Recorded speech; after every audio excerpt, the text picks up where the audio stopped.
باللہ من الشیطان اللعین الرجیم بسم اللہ الرحمن الرحیم الحمدللہ رب العالمین والصلاة والسلام علی اشرف الانبیاء والمرسلین محمد وعلی آلہ الطیبین الطاہرین اللہم صل علی محمد وآل محمد وعجل فرجہم۔ قال سبحانہ وتعالی فی محکم کتابہ المجید بسم اللہ الرحمن الرحیم وَأَن تَصُومُوا خَيْرٌ لَكُمْ إِن كُنتُمْ تَعْلَمُونَ صدق اللہ العلی العظیم۔ موضوع گفتگو روزے اور اس کے طبی فوائد۔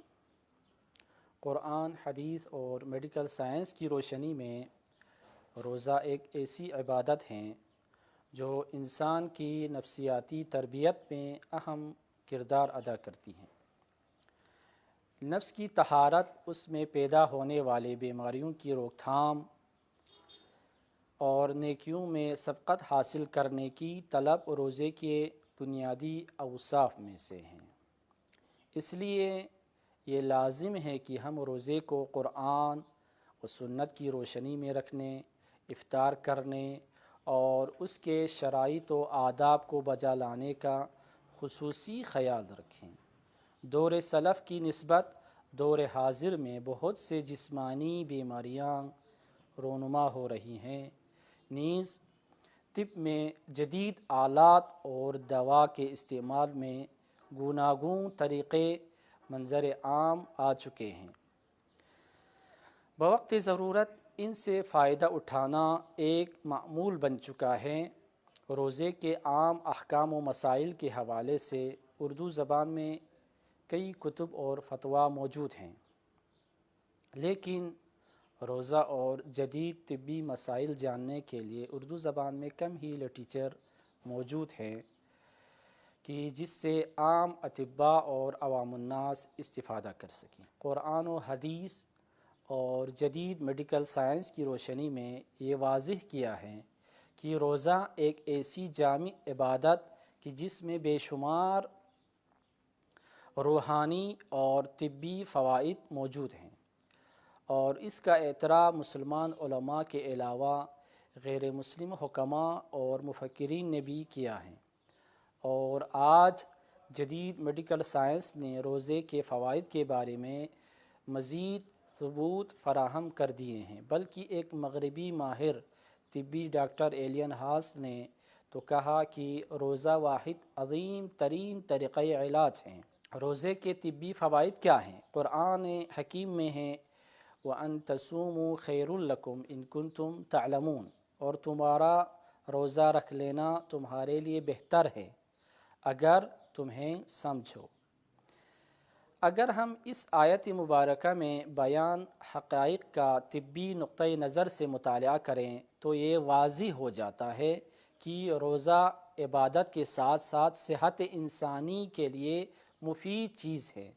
ڈاکٹرز کا کہنا ہے کہ روزے سے جسم میں کوئی نقص یا کمزوری واقع نہیں ہوتی، بلکہ روزہ رکھنے سے صرف 2 کھانوں کا درمیانی وقفہ ہی معمول سے کچھ زیادہ ہوتا ہے، اور در حقیقت 24 گھنٹوں میں جسم کو مجموعی طور پر اتنے حرارے اور مائی کی مقدار مل جاتی ہے جتنی روزہ کے علاوہ دنوں میں ملتی ہیں۔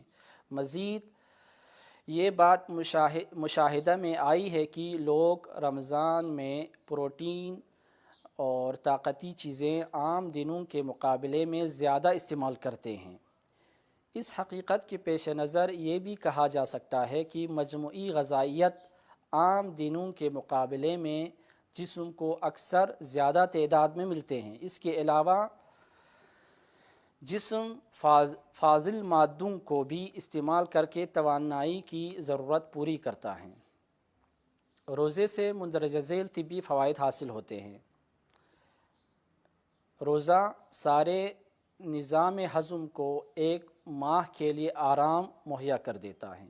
در حقیقت اس کا حیران کن اثر بطور خاص جگر پر ہوتا ہے، کیونکہ جگر کھانا ہضم کرنے کے علاوہ 15 مزید اعمال بھی سر انجام دیتا ہے، جس کی وجہ سے اس پر تھکن طاری ہو جاتی ہے۔ دوسری طرف روزے کے ذریعے جگر کو 4 سے 6 گھنٹوں تک آرام مل جاتا ہے۔ جو روزہ کے بغیر قطعی ناممکن ہیں، کیونکہ بے حد معمولی خوراک یہاں تک کہ 1 گرام کے 10ویں حصے کے برابر بھی اگر معدے میں داخل ہو جائیں تو پورا نظام انہضام اپنا کام شروع کر دیتا ہے اور جگر فوراً مصروف عمل ہو جاتا ہے۔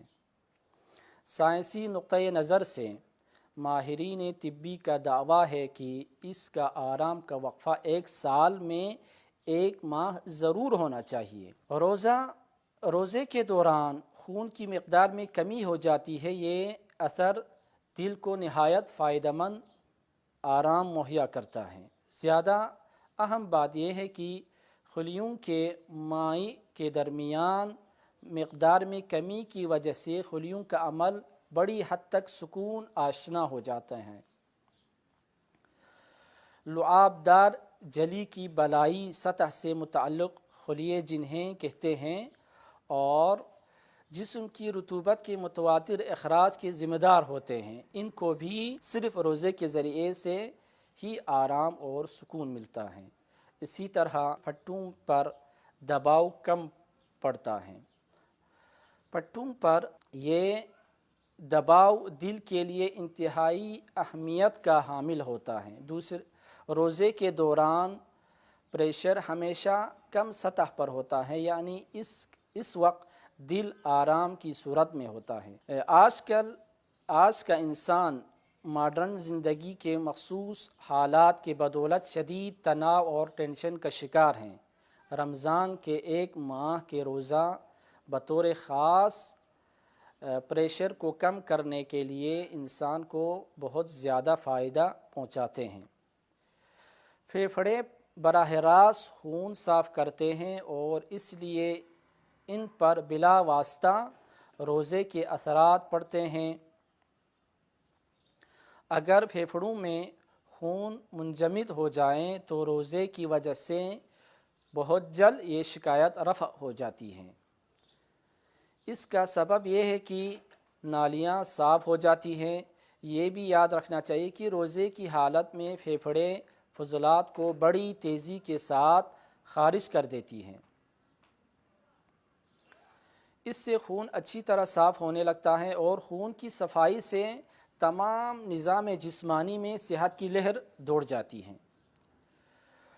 روزے کے دوران جب خون میں غذائی مادے کم ترین سطح پر ہوتے ہیں تو ہڈیوں کا گودا حرکت پذیر ہو جاتا ہے۔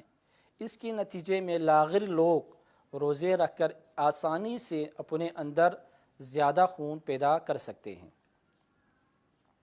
روزے کے دوران جگر کو ضروری آرام اتنا مواد مہیا کر دیتا ہے جس سے بآسانی اور زیادہ مقدار میں خون پیدا ہو سکے۔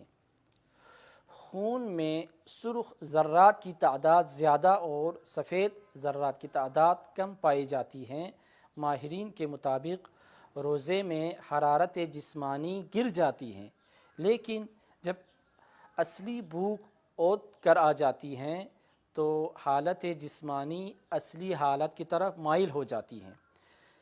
اسی طرح جب روزہ کھولا جاتا ہے اور غذا استعمال ہوتی ہے تو حرارت جسمانی میں کس قدر اضافہ ہو جاتا ہے کہ روزہ رکھنے کے بعد خون کی صفائی کا عمل جاری ہو جاتا ہے۔ اکثر دیکھا گیا کہ خون کی سرخ خلیات کی تعداد میں ترقی ہو جاتی ہے۔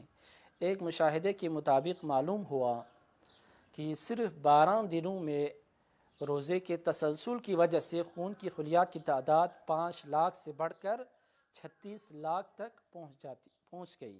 روزہ اسلام کی اہم دینی عبادت میں سے ہے، جس کی معنی یہ ہے کہ ہر مکلف انسان خدا کی اطاعت کی خاطر صبح کی اذان سے مغرب کی اذان تک بعض چیزوں سے من جملہ کھانے اور پینے سے پرہیز کریں۔ روزہ اسلام کی فروع دین میں سے ہیں، جبکہ دیگر ادیان میں بھی روزہ مختلف صورتوں میں موجود تھا۔ وآخر دعوانا ان الحمد للہ رب العالمین والصلاة والسلام علی اشرف الانبیاء والمرسلین محمد وعلی آلہ الطیبین الطاہرین۔